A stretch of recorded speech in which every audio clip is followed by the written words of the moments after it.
Europe 1.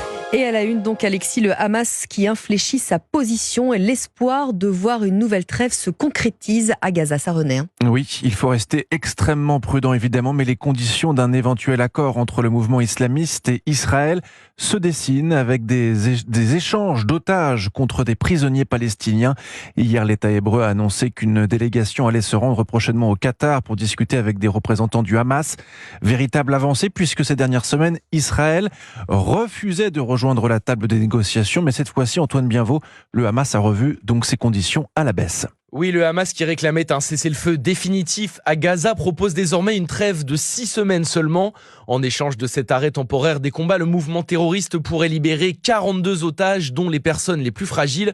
Une concession qui pourrait s'expliquer par les pressions reçues par le Hamas, selon Guillaume Rigoulet-Rose, chercheur associé à l'IRIS et spécialiste du Moyen-Orient. Le Hamas était sur une posture maximaliste, mais c'était une impasse de toute façon.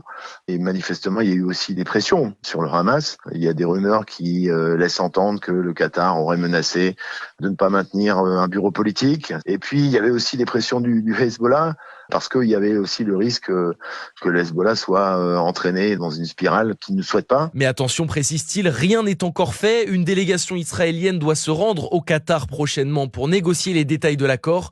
Hier, le secrétaire d'État américain Anthony Blinken a cependant assuré que les pays médiateurs, dont font partie les États-Unis, travaillaient d'arrache-pied pour conclure un accord. Antoine Bienvaux pour Europe 1. Et puis dans le même temps, Alexis, Israël continue de préparer une offensive à Rafah. Le Premier ministre israélien a approuvé les plans de l'armée en vue d'une offensive dans cette zone du sud de Gaza.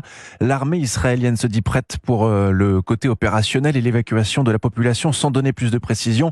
La Maison-Blanche assure de son côté qu'elle ne soutiendra pas un plan qui ne prendra pas en compte le 1,5 million de réfugiés palestiniens à Rafah.